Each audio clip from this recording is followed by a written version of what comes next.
Hello, friends, from my bathroom. So, immunity necklace, full disclosure. I already filmed this video, and even though after watching and editing my first film reviews video on this YouTube channel, I yet again reused the same words over and over and over again and continued to say the word like. It's an abomination to my character. I don't know what the matter is that I can't formulate a sentence on my own. So we're trying again, and we're doing it while I'm getting ready to go out. So maybe it's a little more comfortable for everybody, specifically me, because really just there's like, I think I'm becoming slowly illiterate. I don't know. It's a fear of mine. Anyway, welcome to Movies I Watched This Week. Okay, so we watched only 3 movies this week, which is very, very scarce compared to previous weeks. However, what I will say is I watched them attentively and took detailed notes. So we're going to be talking about those 3 movies today while I do my makeup. And those 3 movies are Paris, Texas, The Piano Teacher, and Cuckoo. 3 wildly different movies, 3 wildly different reviews. And the first one is 2024, starring Hunter Schafer, Cuckoo. So, Cuckoo starring Hunter Schafer is available on Hulu. This movie came out last year, and I was really excited, and I was not only really excited, but intrigued by the trailer because I assumed that the film, based on the images I saw assembled together in said trailer, that this was going to be a nature-esque psychological thriller, and it wasn't. It was an allegory for reproductive health. Imagine my surprise when I'm watching this movie. We'll get into the review shortly, but I like, you need to hear my initial thoughts. Also, this video is going to contain an insane amount of spoilers because what fun is it if I don't talk about the juicy stuff? Anyway, so this, I'm thinking psychological horror. This is going to creep me out. It involves nature in some way, which really creeps me out. So this is great. And then we get to the end, and we discover it is an allegory for reproductive health. Paige, how did you discover that? Well, let me tell you. So towards the end, I started to get very confused about the reasoning for the horror, I guess.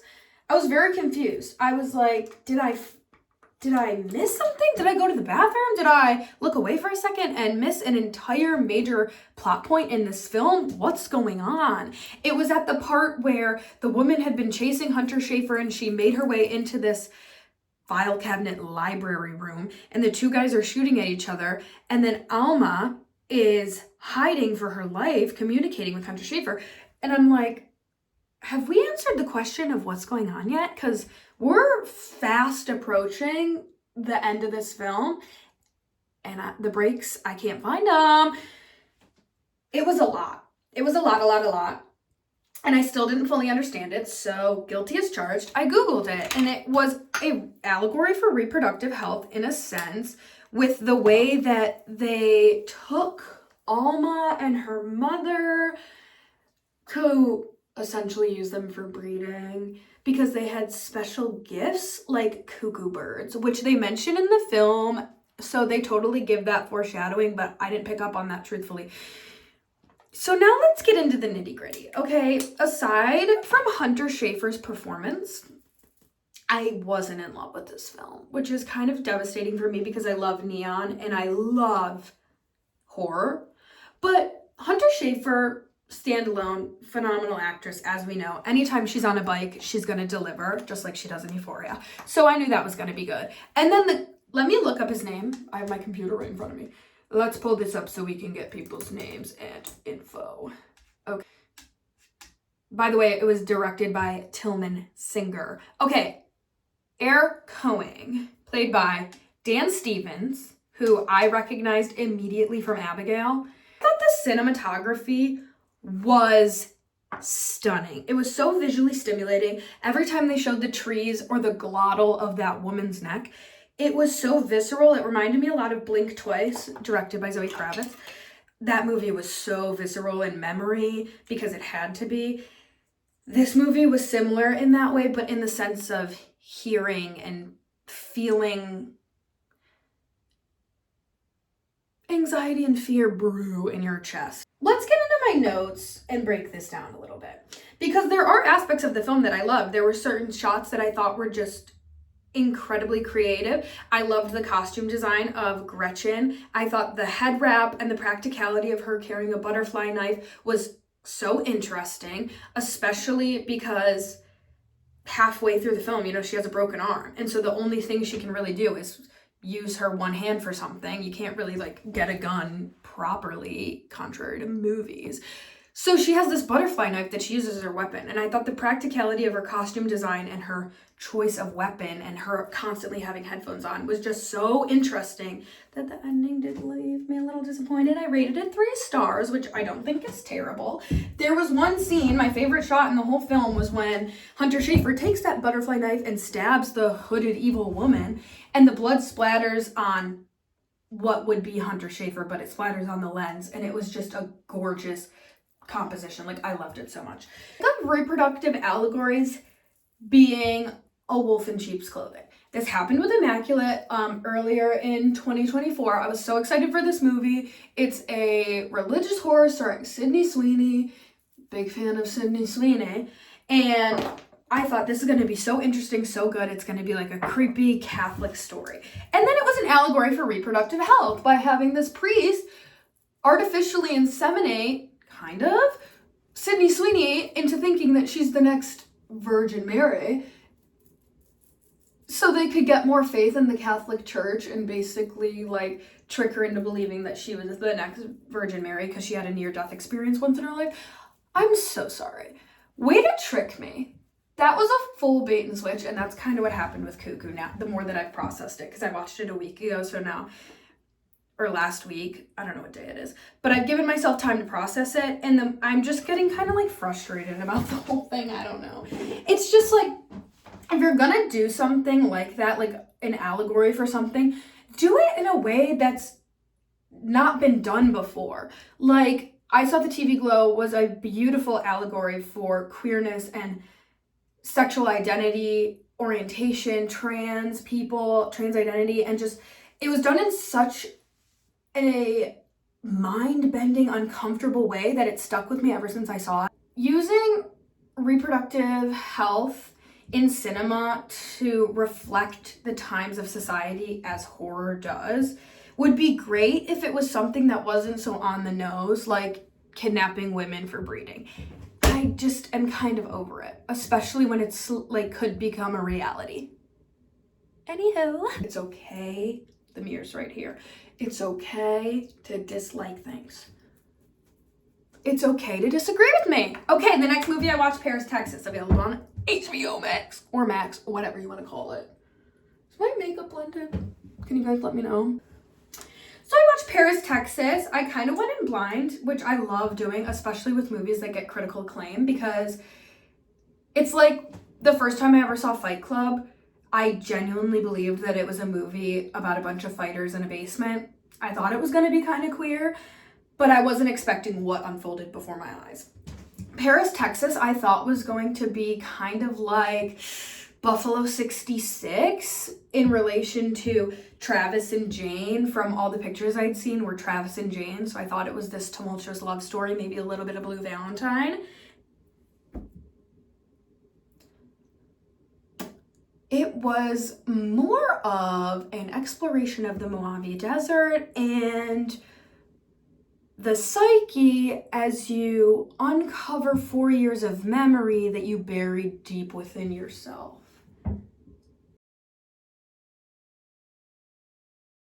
The film starts off and we have Travis. Travis is our main character, and one word I would use to describe the film in total, but also to describe Travis, is aimless. He was aimless. It was like he didn't, at first it felt as if he didn't have a purpose. I was wondering if he was going to be mute the entire film. Also, I wonder if Paul Dano drew inspiration from Travis in Paris, Texas for his performance in Little Miss Sunshine, because they both play mute characters, and their body language and facial movements and muscle control was just fascinating to me in both performances. So I wonder if that was something that happened in Paul Dano's mind when he read that script for Little Miss Sunshine. Okay. So the film starts out, we meet Travis. He's aimless. He's just kind of walking around. He doesn't know where he is.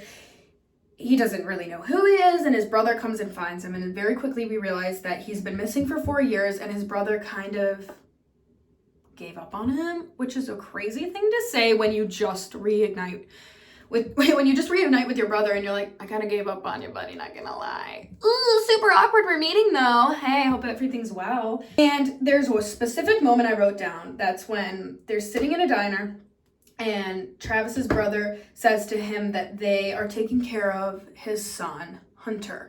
And Travis goes from kind of dissociating from reality and passively listening to just sitting up and being fully attentive in what his brother's saying, because you can tell that unlocked something in his mind, like Hunter having a son, which then later leads to his rekindling his relationship with his son, but also finding his past lover and rekindling that relationship as well. So the entire film is just this beautiful composition with the most like divine cinematography you've ever seen in your life, and such a specific use of primary colors: red, yellow, blue, green, even a little bit of pink fur later in the film. It's a wonderful depiction of loss, not only the loss of memory, but the loss of tangible memories and time, because being gone and losing people and losing those connections you have, even though through blood and through history you guys are still connected, when you come back together, you have to come to terms with the fact that they might not be the person that you had dreamt up in your head all this time, longing and yearning for them. So the film does a beautiful job depicting the relationship to loss of memory and time through these two brothers as they work kind of to raise, because we see Travis trying to get back that time with his son as a way to find Jane, where his brother has taken all this time to raise Hunter because he was gone. So filling that void for one another in combination with this captivating landscape of the desert. There's one specific shot in the film that there's two, and I'm so excited to talk about them with you. So the first one happens outside of a truck rest stop, and Travis and his brother are framed. I'm gonna put it right here for you so you can have a taste of that delicious scene. Oh my God, it's so beautiful. And the green table, gorgeous focal point. The composition of these shots, the production design, the tangibility of the desert, it's just, I'm looking up a synonym for beautiful right now. It's the most delightful scenery you've ever seen. If I could compare it to something, honestly, truthfully, I would compare it to La Chimera 2023 starring Josh O'Connor. That film has rich, charming, it's so wonderful and lovely and sweet. That's how I felt about the visuals within Paris, Texas. So then, as the film goes on, we learn that Jane, the mother of Hunter, is no longer in Hunter's life either. She just seems to be a benefactor who puts money in a bank account for Hunter on the 4th of each month. So what does Travis do after trying to rebuild his relationship with his son, which you have to remember that Hunter is an 8-year-old boy, so it's probably a lot easier for him to just fall back to in his father's arms than it was for maybe his brother or his sister-in-law to fully grasp and understand what Travis had been through, because we never really totally figured it out, truthfully, in my opinion. So that was really interesting, but Travis essentially kidnaps, his son to go and find Jane so that they can rekindle their relationship and reformulate some of Travis's memories. And with that, we get my third and final favorite shot in the film, which happens right here. Look at that. Look at that. Look at it. Take it in. That is like when everybody was freaking out about the second Joker movie with Lady Gaga when she drew with red lipstick on the mirror and focus shifted from the mirror to the Joker with a faded lipstick smile. How everyone freaked out about that on Twitter. That's why I felt watching this scene. And then as the film ends, after this long, dramatic, devastating, painful, and also in some way aimless conversation between Jane and Travis, Jane goes to see Hunter, and Travis is watching from a window in a parking lot. And he gets in his car. And the film ends. And I'm like, did he leave? Was he just going to put the heat on because he was a little chilly? What's going on? I had so many questions. I had so many thoughts. But it wasn't even like I didn't need them to be answered. Usually, like in the piano teacher, I want those questions answered. And I know people love an elusive ending because it's really creative and stimulating. But sometimes it just makes me feel dumb.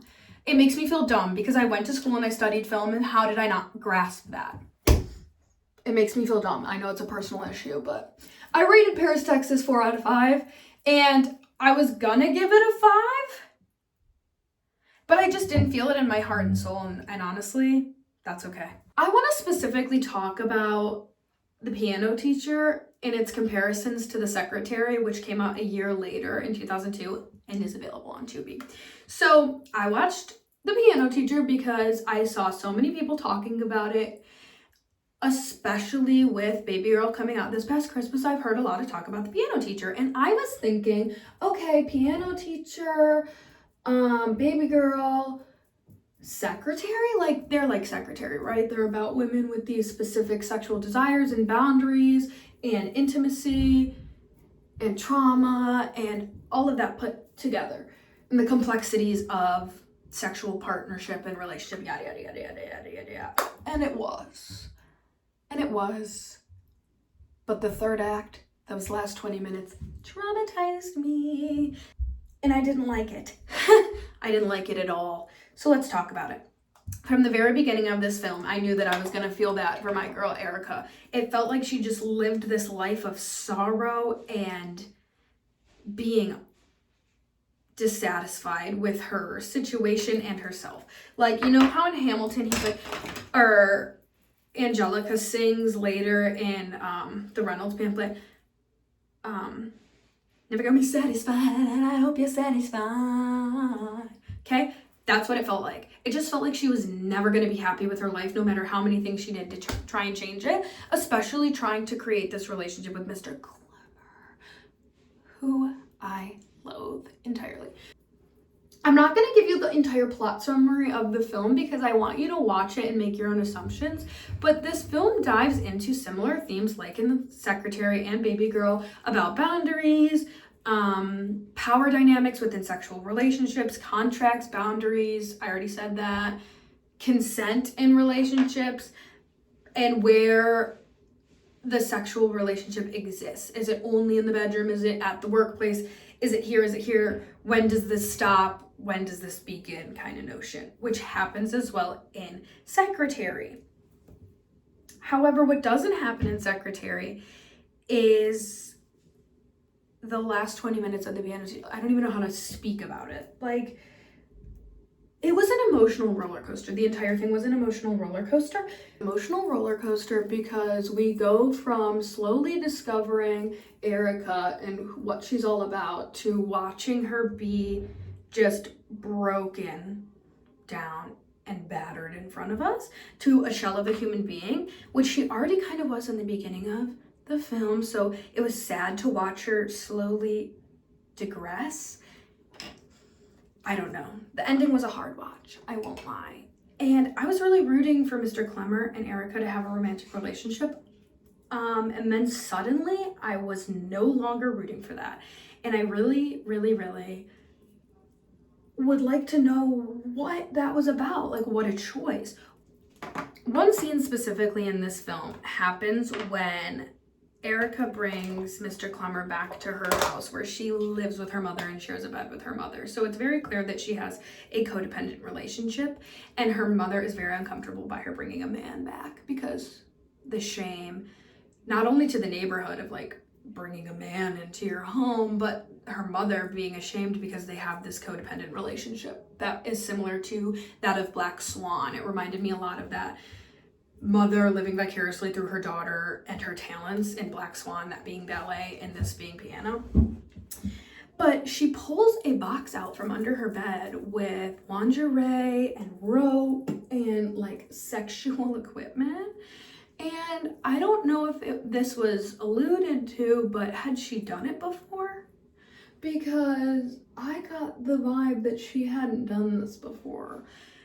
So that box was just waiting. Like, I didn't get the vibe that Erica had been around the block doing this and Mr. Clemmer was her next beau. Like, I didn't get that. I just felt like she was like going to finally get to fulfill her sexual fantasies, and then that was ripped away from her with this breach of trust, in my opinion. I was terrified, I'm not kidding. I was disturbed watching it, but more importantly, I need my blush. Just like, I was terrified for her. I was so scared for her because she's already a woman of few words that I just was like, what is going to happen to her now? What is she going to say? And then the rest of the film, she really didn't say much. And then she stabs herself and walks away. This was an emotional roller coaster. The one shot of her sitting in front of the wooden door after Mr. Clement came and attacked her was the most striking scene in the entire film, because the lighting and the production design is pretty minimal, I would say. It's very drab and dreary. Takes place, they live in Vienna. I've been to Vienna. It was beautiful. So I don't know why they made it so drab and dreary, other than to reflect Miss Erica and the way in which she viewed herself and her situation, but it was pretty drab. So then to see her sitting there, just like I said, broken down, battered, a shell of herself in front of this wooden door, and the most vibrant part of the film is her own blood, was really disturbing. But it was a really great film, and I think you should watch it because I don't think my review can give it justice to what an exorbitant amount of emotions come out of you throughout that film watching process. But I rated it a 4 out of 5. I was gonna give it a 3.5 for that rape scene because I've spoken about it before, but I don't really ever find graphic depictions of rape in media necessary, but I rated it a 4. So hi guys, I realized I didn't really film an outro for the last video, so thanks so much for watching. I hope you enjoyed. I did not write a blog this week, so if you watch this video, thanks so much. Appreciate it. Next week, hopefully there'll be one. I hope. In the meantime, I don't know. You can read past blogs or stalk my Instagram, whatever floats your boat. I hope you have a fabulous time with the rest of your today, and I'll see you next time. So happy Martini Monday, even though it's Tuesday, and chin chin, friends.